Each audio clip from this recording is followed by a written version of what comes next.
John Wayne Gacy, el tétrico caso del payaso asesino Pogo, un asesino en serie que tenía como costumbre disfrazarse de payaso para cometer sus crímenes.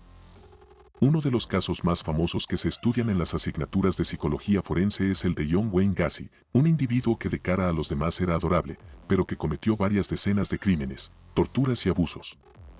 Gacy se camelaba a los jóvenes tras disfrazarse de payaso, por lo que muchos de estos accedían a quedar con él. La coulrofobia es un miedo irracional a los payasos, y pese a que estos personajes suelen entretener a los más pequeños, en este terrible caso, el miedo a los payasos está totalmente justificado. Su historia ha inspirado a varias películas debido a su brutalidad. Sea usted bienvenidos a la Casa del Diablo, lugar donde encontrará las historias y relatos más oscura del submundo. Toma asiento y prepárate para lo que está por venir. ¿Quién era John Wayne Gacy? John Wayne Gacy, Jr., fue uno de los asesinos en serie más famosos de Estados Unidos, y cometió sus crímenes durante la década de los 70. En 1978 fue arrestado y en 1994 ejecutado por la muerte de 33 jóvenes que fueron enterrados en su casa o lanzados al río Des Plaines, el resto, en Illinois. Fue llamado popularmente el payaso asesino, porque organizaba fiestas en el vecindario e invitaba a los vecinos a sus barbacoas en su jardín, mientras entretenía a los más jóvenes, curiosamente donde tenía enterradas a sus víctimas. Como figura de entretenimiento era conocido como Pogo el payaso. El nacimiento de un monstruo. John Wayne Gacy, Jr., nació en Chicago, Illinois, y era el segundo de 3 hijos. Su padre era un machista que siempre le criticaba. Además era alcohólico, por lo que el pequeño Gacy no tuvo una infancia fácil.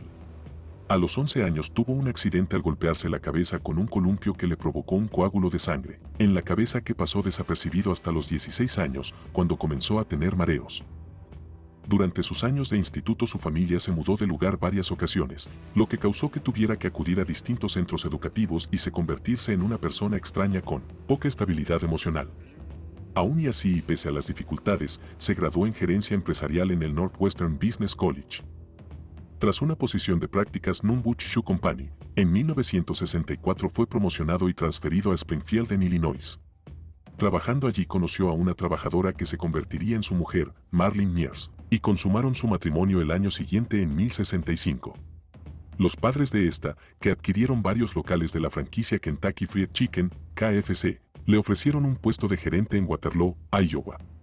Gacy aceptó la opción de irse a trabajar fuera. Viviendo en Waterloo tuvo 2 niños y formó parte de distintas organizaciones caritativas de la zona. Y pese a la estabilidad familiar, los rumores de su homosexualidad pronto se difundieron por su vecindario. Se decía que este había realizado proposiciones de tipo íntimo a distintos jóvenes que trabajaban en el restaurante. A pesar de estos rumores, el Hayes Club lo nombró honorable vicepresidente del Jazzis de Waterloo en 1967. En esa época su vida profesional era perfecta, pero no así su vida personal, en la que rápidamente comenzó a tener serios problemas. Este le fue infiel varias veces a su mujer y comenzó a tomar drogas.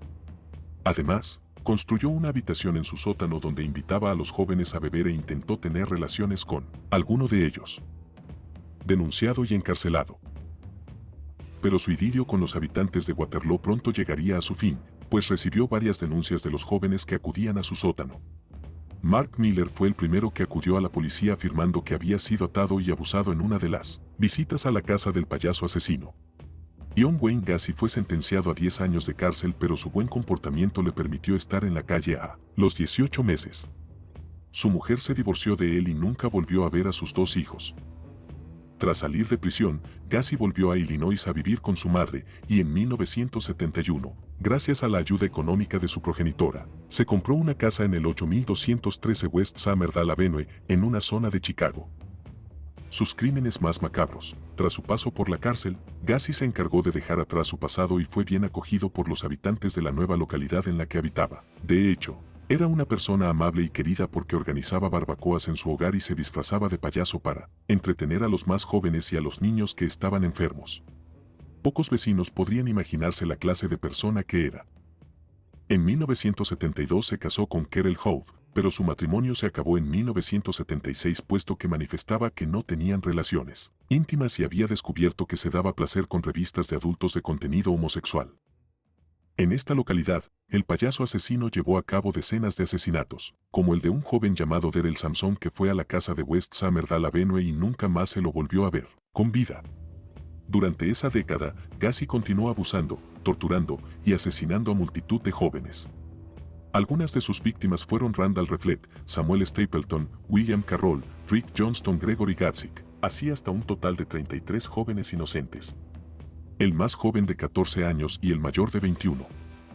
Su detención y ejecución fue a partir de 1977 cuando Gacy comenzó a tener mala fama, sobre todo tras la desaparición de un chico de 19 años. Un joven fue arrestado por conducir su vehículo. El joven que fue detenido afirmaba que el coche se lo había vendido Gacy. A pesar de que Gacy ya había recibido varias denuncias con anterioridad que no habían sido tenidas en cuenta, todo cambió en 1978, cuando Jeffrey Rignall, de 26 años, le acusó de atacarle con un trapo húmedo de cloroformo. Cuando este despertó, estaba inmovilizado en el sótano del payaso asesino donde fue víctima de abusos y torturas por parte de Gacy. Tras varias horas de sufrimiento, Rignall despertó en medio de un campo rodeado de nieve y estaba muy dañado físicamente. A pesar de todo, consiguió salir del lugar. Su calvario todavía duraría unos meses ya que, a pesar de que identificó a su agresor en una foto, la policía no le creyó. Entonces contrató a un abogado que solicitó la orden de arresto y, a pesar de que Gacy fue investigado, sorprendentemente quedó en libertad. Ahora bien, no tuvo tanta suerte con Robert Piest, su última víctima, ya que dejó varias pistas y no tuvo en cuenta que sus padres le estaban esperando en casa y sabían que su hijo había ido a ver a Gacy. Como su hijo tardaba en regresar, le comenzaron a buscar y contactaron con la policía. Varios agentes fueron a su casa y Gacy no tuvo tiempo de esconder el cadáver del chico al que acaba de estrangular. La policía encontró los cuerpos en su casa y el propio Gacy acabó confesando que había arrojado el resto al río.